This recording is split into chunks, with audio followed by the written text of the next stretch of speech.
Hey everyone, welcome back to Podcast and Chill. I'm Leo. And I'm Gwen. We're so glad you're joining us today.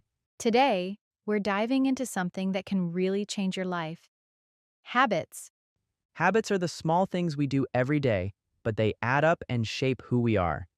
So, whether it's something like drinking water in the morning or reading a book before bed, these little habits can make a big difference. And today, we'll show you how to build habits that actually stick. Stay tuned.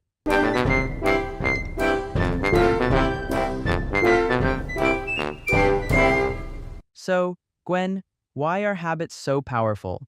Good question, Leo. Simply put, they make our days easier.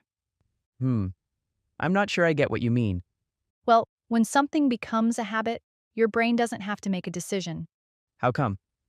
Your brain loves habits because they're like a shortcut to getting things done. Imagine your brain as a busy boss, always juggling a million things. Habits are like your personal assistants, taking care of the basic tasks so you can focus on the big stuff. It's not like I have a lot of basic tasks that need to be taken care of. You might be surprised to learn that a huge chunk of what we do every day is basically on autopilot. A huge chunk? According to a study from Duke University, about 40% of our daily actions are habits. Wow, that much? So, by having habits, I can save a lot of brain power. That's right. And the icing on the top is good habits can help you get healthier, be more productive, and feel better. Are you saying that habits can shape our lives? That's right. It's the little things, done every day, that make the difference. Give me an example, please. Like if you read just 10 minutes every day, at the end of the year, that's over 60 hours of reading. That's like a whole month of reading. And here's another one: drinking water first thing in the morning. That sounds simple enough. It really helps you wake up and feel more awake. Hmm, I usually grab coffee first. Maybe I'll try water instead and see how I feel. Give it a go. The little habits we do every day can make a big difference in how we feel and how we do things. All right, I'm on it. I'll start reading for 10 minutes every day. Let's see how it goes. And before you know it, they become part of your routine already. Gwen, I'm really curious about how habits actually form. Can you break it down for me? Sure thing, Leo.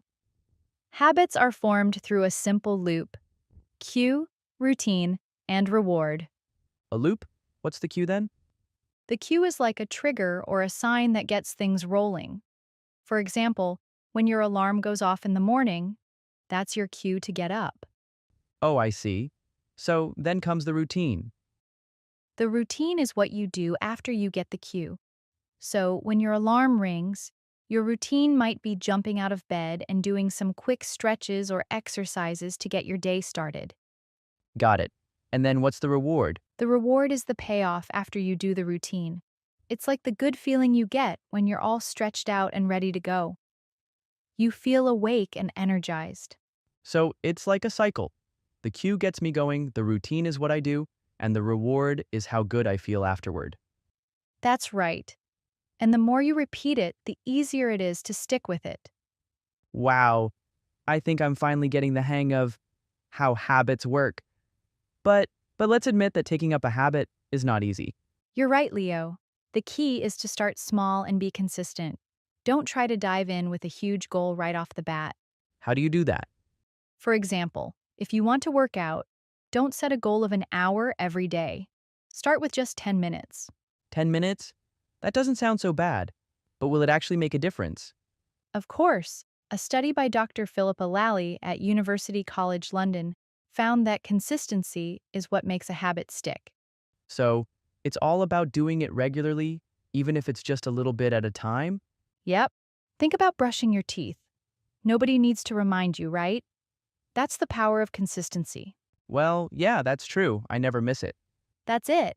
When you start small and keep it up, it's easier to make it part of your routine. Sounds like I just need to stick with it and stay patient.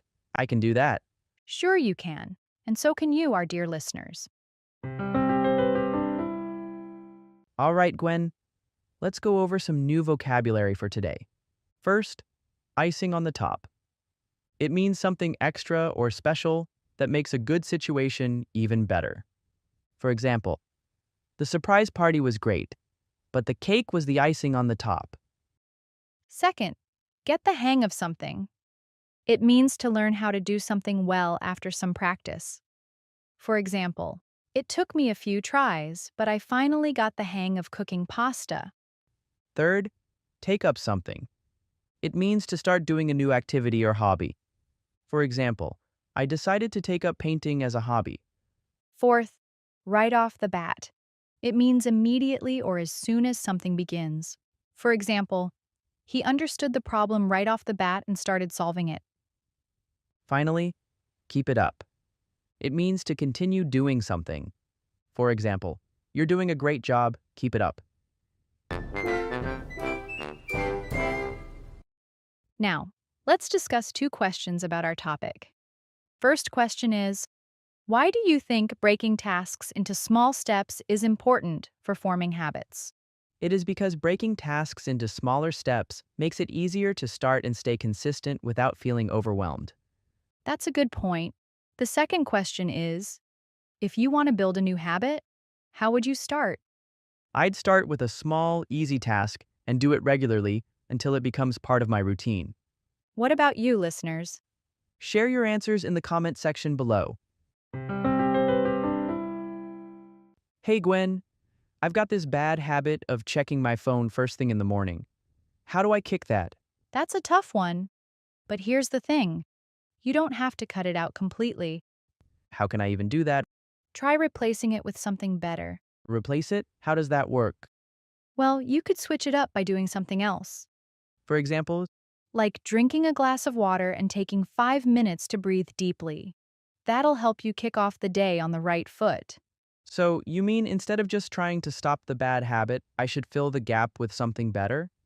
That's right. When you replace it with a healthier habit, you're not leaving any room for the old one to creep back in. That makes sense. And over time, that healthy habit will stick. The more you do it, the less you'll even think about your phone. I get it now. So, if I swap phone checking for water and a deep breath, I might actually feel better. Exactly. I'm gonna give it a shot tomorrow morning. You definitely should. But how do I know if it's actually working? That's a great question. One way to stay on track is to track your progress. Do you mean writing down what I do every day? Things like that. You can keep a simple journal or use an app to keep an eye on your habits. Does that help with maintaining my habits? Apparently, it does. Teresa Amabile and Stephen Kramer found that when you see yourself making progress, even if it's just a little bit, it really motivates you to keep going. Who are they? They are two professors from Harvard. Sound legit. So just looking back and seeing what I've done makes me want to keep going? You've got the point. I see. It's kind of like a reminder that I'm not just doing this for nothing. And that positive feedback encourages you to carry on. I feel like I need something to push me a bit more. That's where rewards come in. You can treat yourself when you hit a goal. Like what? So, for example, if you keep up your habit for 30 days, you could reward yourself with something you really like. Maybe something on your wish list. How does that work? When you have something to look forward to, it makes it easier to stay on track. I see. I'm with you on that. So, a reward helps you stay focused and gives you a sense of achievement, which pushes you to keep going. I love the idea of treating myself. I'll definitely try that for my next goal. And don't forget, rewards help you stay consistent in the long run. All right, Gwen, let's go over some more vocabulary today. First, cut something out. It means to remove or stop doing something. For example, I decided to cut out sugar from my diet to feel better. Second, switch something up. It means to change or replace something to make it different. For example, let's switch up the routine today and try something new. Third, creep back in. It means something slowly returns or reappears, often unexpectedly. For example, old habits can creep back in if you're not careful. Fourth, give something a shot. It means to try or attempt something, even if you're not sure it will work. For example, I'm not sure if I can do it, but I'll give it a shot. Finally, keep an eye on something. It means to watch something carefully or pay attention to it. For example, can you keep an eye on the oven? All right, Gwen, here's a question for you. Sure. What is it? What's a good way to break a bad habit? I would say replacing the bad habit with a healthier one, so there's no room for the old habit to come back. That makes sense. Now, it's your turn to ask me a question. All right, Leo. If you're trying to stay focused, how do you keep yourself on track? I try to break tasks into smaller steps and focus on one thing at a time. Wise move. So, Gwen, after everything we've talked about, what's the big takeaway? Well, Leo, small habits really can make a big difference. It's all about starting small and sticking with it. Yeah, just pick one habit and begin today, even if it's just 5 or 10 minutes a day. And if you keep at it, you'll see positive changes in your life. So, what are you going to do? I'm going to start with reading for 10 minutes a day. I love that. I'm thinking about taking up running for 10 minutes every day. That's great. And what about you, our listeners? Tell us what you're going to do in the comment section below. Thanks for tuning in to Podcast and Chill. I'm Leo. And I'm Gwen. See you next time.